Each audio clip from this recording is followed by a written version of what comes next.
Hi everyone.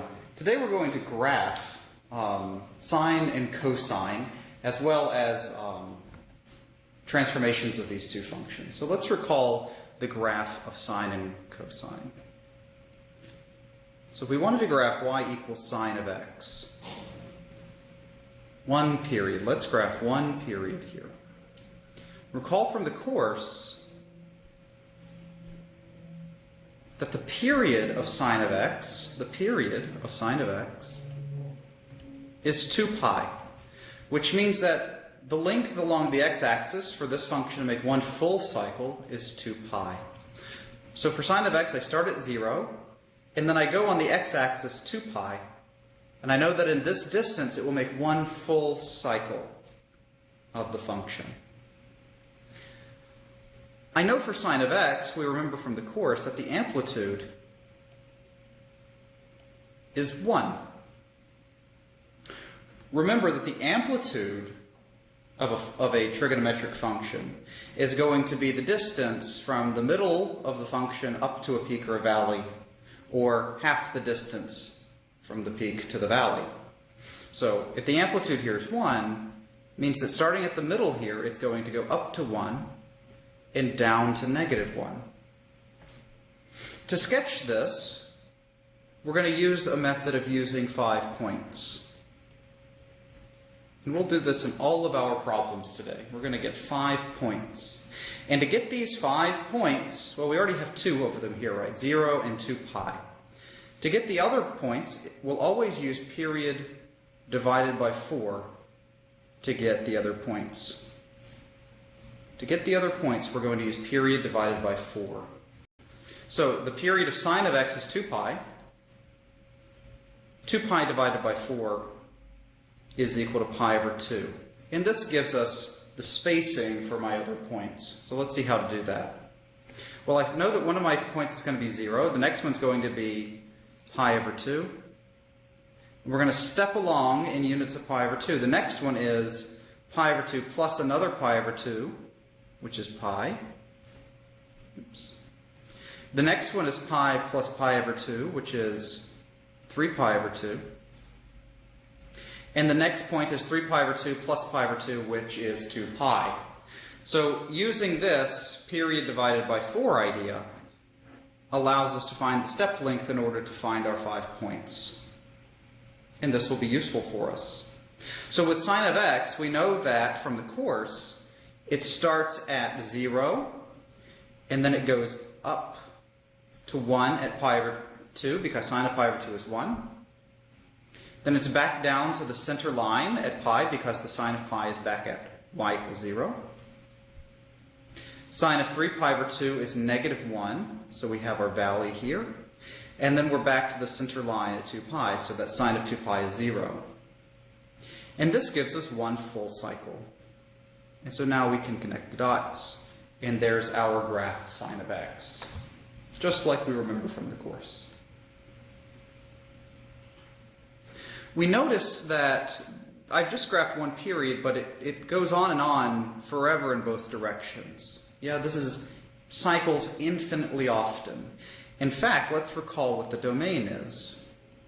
The domain of this function is all real numbers. Beautiful R here means all real numbers. Or if you prefer, you could also write negative infinity, the open interval negative infinity to infinity, if you prefer. What's the range of this function? The range of this function is going to be all of the y values that are attained by the function. And it's going to be -1 is hit, above -1 is hit, everything above, but you have to stop at 1, but 1 is also hit. Everything between -1 and 1, all those y values are hit by this function. So our range is closed interval -1 to 1. So this is a brief review about the graph of y equals sine of x. There's a worksheet posted in Canvas to explore transformations for this function. So suppose we wanted to graph a function y equals a times the sine of b times x minus c plus d. So if you've forgotten this from pre-calculus or whatever, I encourage you to go and work on that worksheet. It'll kind of walk you through Desmos, and you can see with Desmos what A, B, C, and D do. Yeah? So if you haven't done that, I encourage you all to do that. So let's just kind of recap what the worksheet's going to show you. For this general form here, A times sine of B times x minus c plus d, the amplitude is the absolute value of A. The amplitude is the absolute value of A. And remember, the amplitude, what this means, is the distance from the middle line to a peak or valley.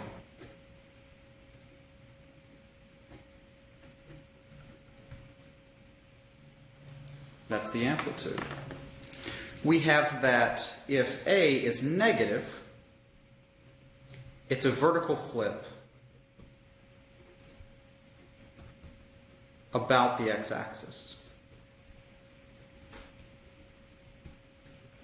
And that's what A does. That's how our amplitude is changed with this coefficient A. The period is affected by B. Let's look at the period. The period is going to be given by 2 pi divided by the absolute value of b. And we'll do some examples of this later, I promise.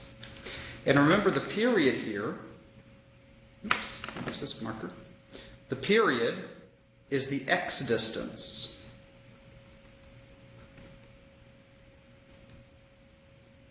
of one full cycle. And I should say up here for the amplitude, that's the y distance from the middle to the peak or valley. So the amplitude is a y distance. It's how far on the y-axis you travel from the middle to the peak or valley. The period is your x distance that you travel to attain one full cycle. And if b is negative, then we get a horizontal flip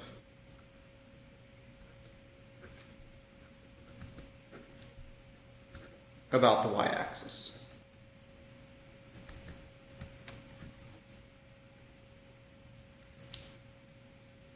All right, so now let's talk about what C does. For C, we call it in trigonometry a phase shift. A phase shift. A phase shift simply means horizontal shift, so it's a shift in the horizontal direction.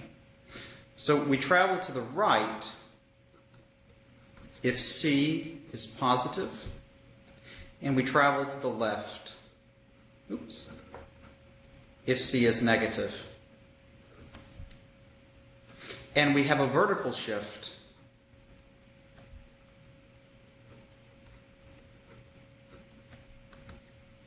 with D, and it's shifted up if D is positive, and it's shifted down if D is negative.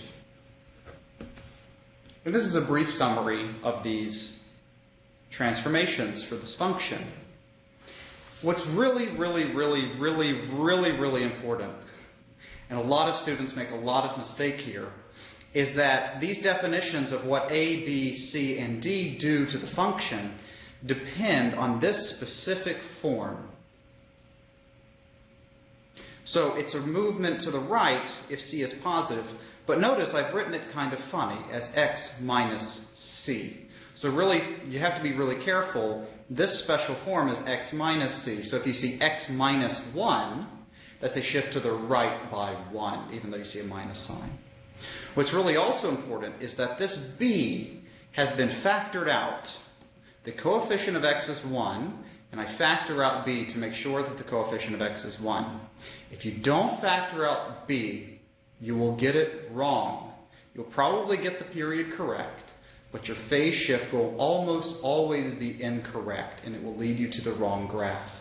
You must always, really important, guys, factor out your b. And we'll do that really diligently in every single problem. So I really want you to pay attention to that. We have to write it first and foremost in this specific form.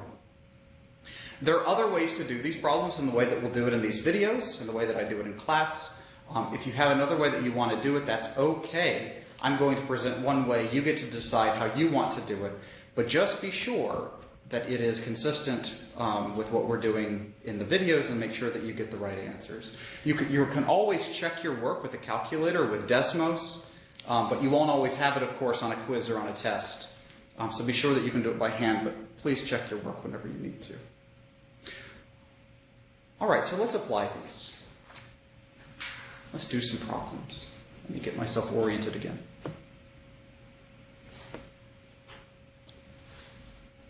All right. Let's do an example. Let's identify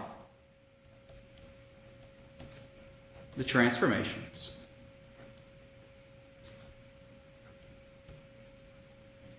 applied to sine of x, y equals sine of x, to obtain the function y equals -2 times sine of 2 minus 4x plus 1. If you're comfortable with this idea, you might want to pause the video and try it yourself before we do it together.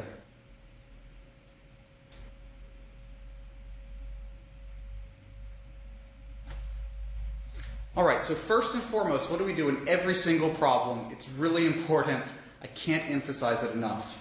We must factor to make sure that the coefficient of x has to be 1. Must do that every single time. That's how I do it. So first and foremost, I'm going to rewrite this function as y equals -2 times sine of, well, what's my coefficient of x here? -4 is my coefficient of x, right? So I actually want to factor out that -4. That's what tells me what I need to factor out. What's left over whenever I factor? Well, if I pull out a -4, I'm just left with x here.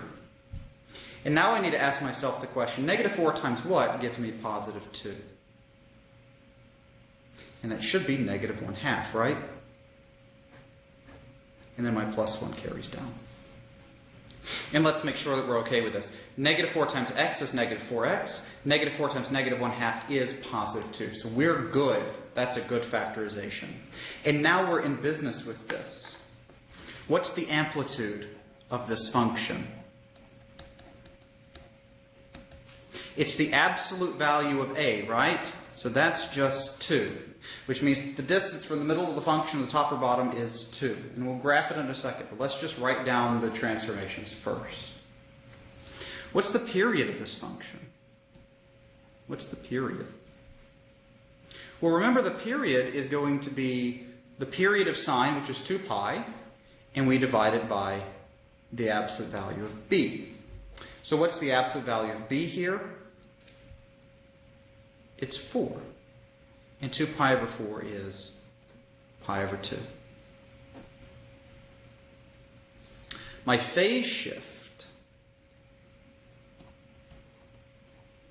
and this is really important, the phase shift, you don't look back at the original. You always look at it in factored form to get your phase shift. It's x minus c, so I have moved to the right by 1/2.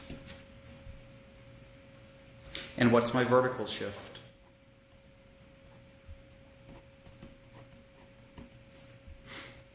Well, I've moved it up by 1. Yeah. Another thing that we want to collect is our flips. How has this function been flipped, if at all? Well, we have a minus sign in front of a, which means it's been flipped about the x-axis, vertically about the x-axis. About the x-axis. I have a negative sign on my b, which means it's been flipped horizontally about the y-axis. But there's another way to think about this. Let's think about this problem another way. Sine is an odd function, right? Sine is an odd function. So we can actually rewrite the function one more time as y equals negative 2. Well, what's sine of negative stuff? That's instead negative sine of 4 times x minus 1/2 plus 1. So rather than that negative sign here, because it's an odd function, I can pull it outside the sign because it's odd. And now we can rewrite this. Negative times a negative is a positive 2 sine of 4 times x minus 1/2 plus 1. So if we write it this way, none of this information changes, but how has it been flipped? A is now positive and B is now positive, which means that effectively there are no flips. Which makes some sense. For sine of x, if you flip it about the x-axis vertically, and then you flip it horizontally about the y-axis, the net effect doesn't change the function. Nothing has effectively happened to the function. It looks the same. All right, let's do another example.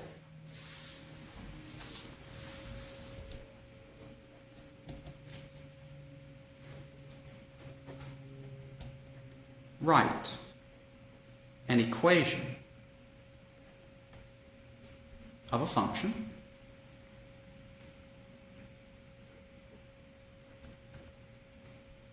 obtained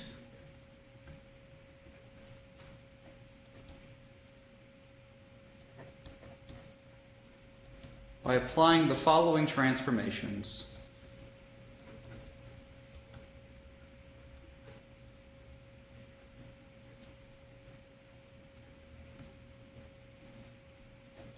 to y equals sine of x. Write an equation of a function obtained by applying the following transformations to y equals sine of x. I want a function whose amplitude is 1, whose period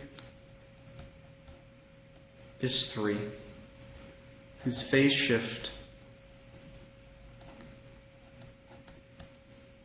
is to the left by pi,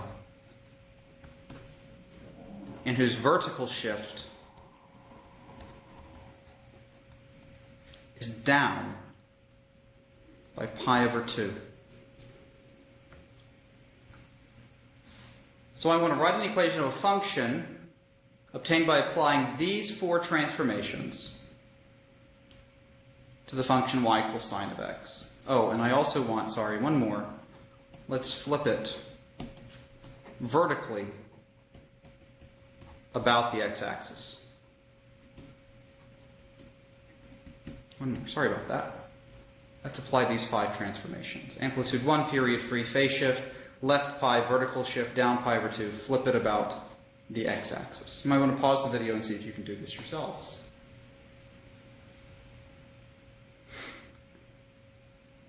All right. Let's just roll up the sleeves and do it.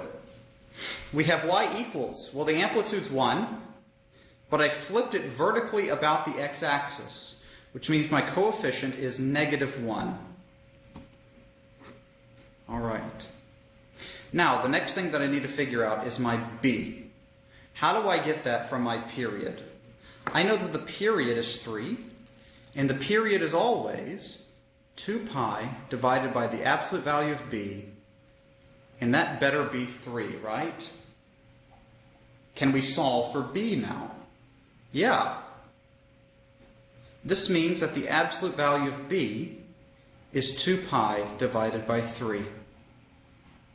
Well, is b negative? No, because it hasn't been flipped horizontally about the y-axis, right? So we know that b has to be positive, which means that b itself is 2 pi over 3. And that goes here. That's my b. 2 pi over 3 gives us a period of 3 with no flipping about the y-axis. So we have a sine of b times x. Now, what comes here?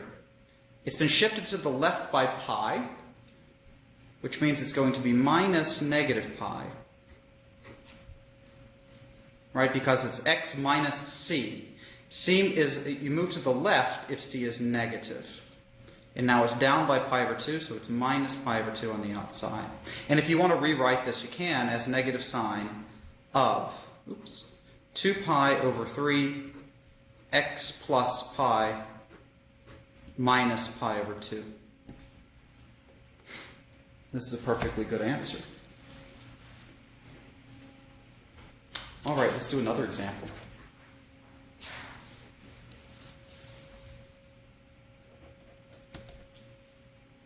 Let's graph a function now. Let's graph y equals sine of 2x plus pi. Y equals, negative. Let's do negative. Sorry about that. Let's graph y equals negative sine of 2x plus pi. I'm going to pause the video. Try it yourselves. Try to at least list the transformations that have been applied to sine of x to obtain this function. All right, so first and foremost, what do we always do? We always factor it. You have to write it in that standard form. A times sine of b times x minus c plus d. Right? Every single time. It really helps. This is negative sine of. What's my coefficient of x here? It's 2. So I factor out 2. What's left over? 2 times what gives me 2x? That's just x. 2 times what gives me pi? That is pi over 2. Now we are in business. Let's list out the transformations. The amplitude of this function is 1 because it's the absolute value of negative 1. The period of this function is 2 pi divided by b, which is 2 pi over 2, which is pi. The phase shift is what? What do you think? It's left by pi over 2. It's really important here. I'm going to say it one more time. If we did not factor out the 2, you may have said that the phase shift would be left by pi, and that would have been wrong. You would get the wrong answer here. That's free points. You have to factor, and you get an easy point, right? Don't lose points, just factor. What about vertical shift? Any vertical shifts? There are no vertical shifts here, because I'm adding plus 0 on the outside, right? So there's no vertical shift. What about any flips? Well, because a is negative, I know I'm flipped vertically about the x-axis. Yeah? All right, let us try to graph this. Let's recall. Let's first graph sine of x. Looks something like this. Here's my first kind of anchor your thoughts around the fact that it starts at 0, 0. Sine of x ends at 2 pi. We had those 5 points. Here's 2 of them. The next one was pi over 2. Here was pi. Here's 3 pi over 2. First it went up to 1, back to middle, down to negative 1, back to middle. This is what sine of x looks like, right? And then we connect the dots. We're going to do the same thing here. We need 5 points. Yeah? Let's go fetch our 5 points. What was the spacing again? In the last sheet, whenever we first started this video, we used 2 pi divided by 4. The spacing in general is going to be the period of your function divided by 4.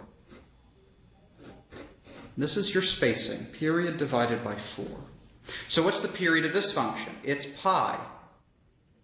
So the spacing between our 5 points will be pi divided by 4. This is the spacing. All right, so let's try to graph it. I'm going to scoot it up a little bit. All right. So let me start by drawing an axis. Do I need to shift it vertically? No. I only need to shift it to the left by pi over 2. So I'm going to start my anchor point here. My 0, 0 is first and foremost going to be shifted left pi over 2.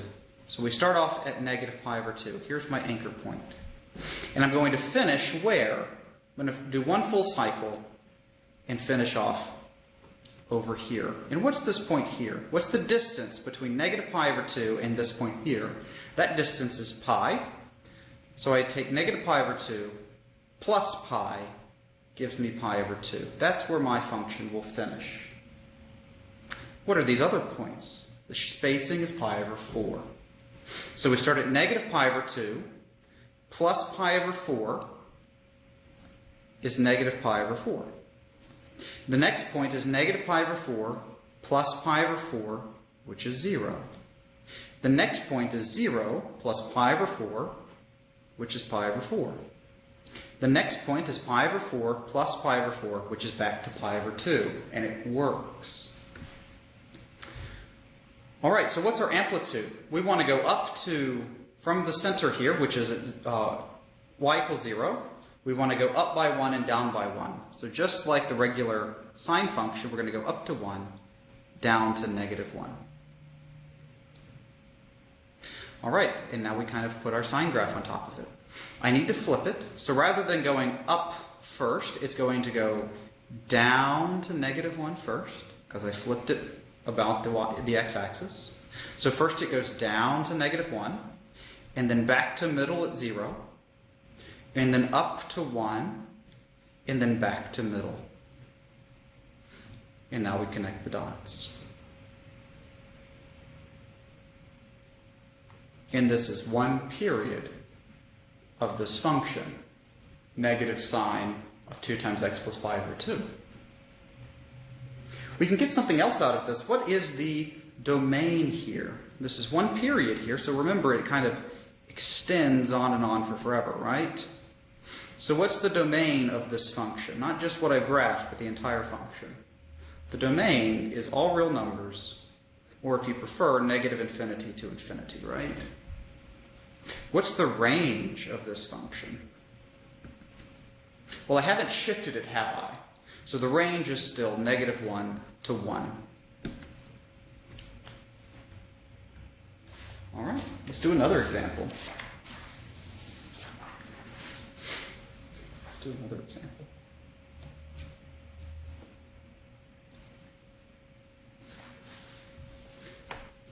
Let's recall y equals cosine of x.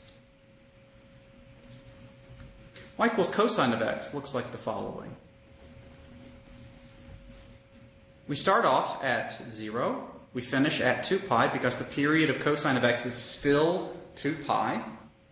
What's our spacing? Still the same idea. It's going to, for the spacing, we're going to use period divided by 4 to get that spacing. So what's my period here? Period of cosine is 2 pi. Yeah? So what's my spacing? It's pi over 2 is the spacing. So we start off at 0. We then go to pi over 2, and then to pi, and then to 3 pi over 2, and then to 2 pi. Cosine's a little bit different, though. The amplitude of cosine, as we remember from the course, is still 1. So we go up to 1 and down to negative 1. But cosine starts at its peak. Cosine of 0 is 1. Cosine of pi over 2 is 0. Cosine of pi is negative 1. Cosine of 3 pi over 2 is back to 0. Cosine of 2 pi back up to 1.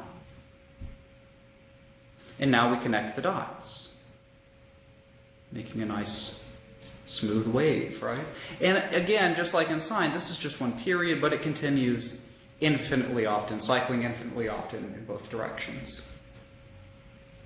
And just like for sine of x, the range of this function is once more negative 1 to 1, And the domain of this function, just like sine of x, is all real numbers or negative infinity to infinity.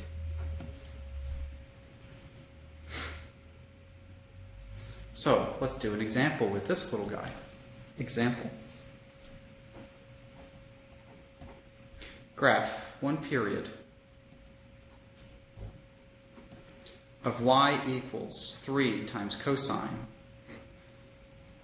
of pi x minus pi over 4 plus 1. Try this yourselves. Pause the video and try this yourselves.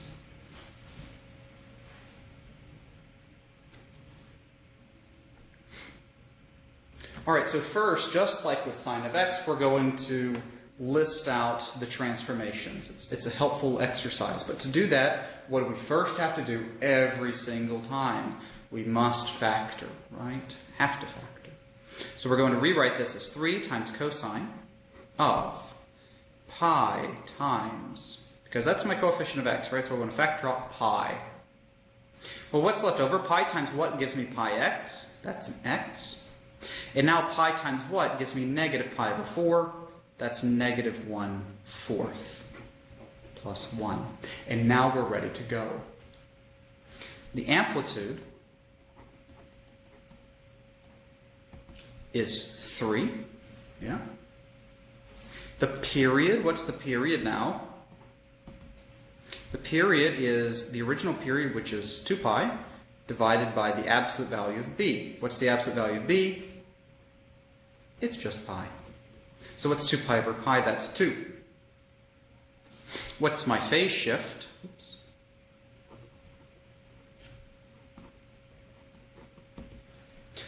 Be really careful. It's not pi over 4. It's not to the right by pi over 4. You have to factor. It's to the right by 1/4. My vertical shift is up by 1. And my flips are none. I have no flips. A is positive, B is positive, no flipping. Yeah? So let's sketch it. I'm going to carve off a spot here. I'm going to draw an XY axis. What do I want to do? I want to take my anchor points, right? My anchor point in this case is at 0, 1. My anchor point's at 0, 1. The center line of cosine x is at y equals 0. So let's think about how we're going to do this. I'm going to start here at my vertical shift. The whole thing will be shifted up by 1, right? So my center line for cosine of x is y equals 0. Where's my new center line for this function?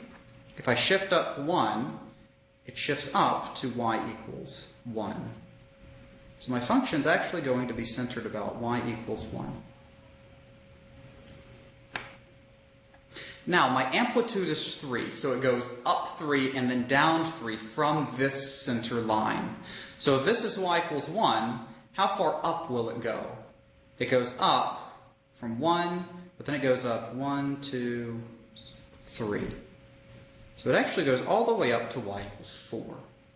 How far down does it go? It goes down 1, 2, 3 down to negative 2. So again, we start off at our center line. We shift that guy first. We go up by our amplitude from the center line and then down by our amplitude from the center line. So that now we have taken into account amplitude and the vertical shift. Let's do the phase shift next. The phase shift means I'm going to shift the whole thing to the right by pi over 4. So my peak here, rather than being at 0, will start off at x equals 1/4. My phase shift of 1/4. Sorry if I said that incorrectly. My phase shift will start us over at 1/4. What's my period? It's 2. So for one full cycle, it's going to go from 1/4 over to 1/4 plus 2, which is 9/4. And now let's construct our function. I know that cosine, it's going to have its peak at 0, 1. I've now shifted that peak to the right by 1/4. And my peak is now going to be up here. There's my new peak. Shifted to the right by 1/4, up to the peak here. Let's get my spacing. What's my spacing? I need to fill in some points, don't I? My spacing, recall, is the period divided by 4. My period is 2 over 4, so that is 1/2 is my spacing. So, what's 1/4 plus 1/2? That is 3/4. 3/4 plus 1/2 is 5/4. 5/4 plus 1/2 is 7/4. 7/4 plus 1/2 is 9/4. And we're in business. And now we're ready to go. Cosine, it starts off at its peak, which I've already put here. The next point in our spacing, it goes from the peak back to the center line. And it does the same thing here. Peak to the center line. What next does it do? It goes down to the valley, right? We're going to do the same thing. The next point, it's going to be our valley down here at -2. In the regular cosine, the next point is going to be back at the center line. And in regular cosine, the final point is going to be back up to the peak. Do you see that? And now we connect the dots. Oops. Can't draw. There you go. That is one period of this function. That is one period of this function. And of course, it extends on and on forever. But if it asks you for one period, that's all you have to do. Let's notice here, what's the domain of this function? What's the domain? It's still all real numbers or -infinity to infinity. It still extends infinitely in either direction, right? Along the x-axis. But what's the range equal to? The range has now changed, hasn't it?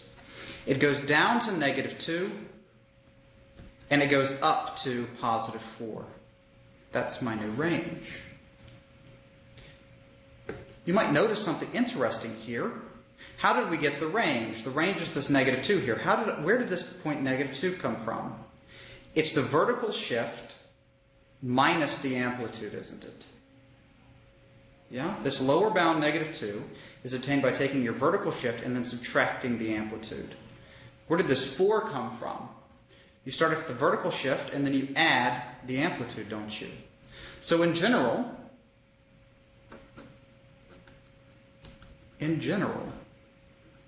you can think about the range for sines and cosines, only for sines and cosines, as the vertical shift minus the amplitude up to the vertical shift plus the amplitude. That's a general thing that works all the time. All right, guys, so I hope that these examples help. There's quite a few homework problems for you to practice. And we will, in the next videos, we will do graphing for secant and cosecant and cotangent and tangent. So through all of this, what you have to be really solid on is first and foremost your graphs of sine and cosine. So be really sure that you're really comfortable before trying to dive into those other graphs, because those graphs are generally based, by and large, on the graphs of sines and cosines. So be sure to master this first. Send me an email with any questions that you have, and I'm happy to help in any way that I can. And I look forward to seeing you in the next video. Thanks so much.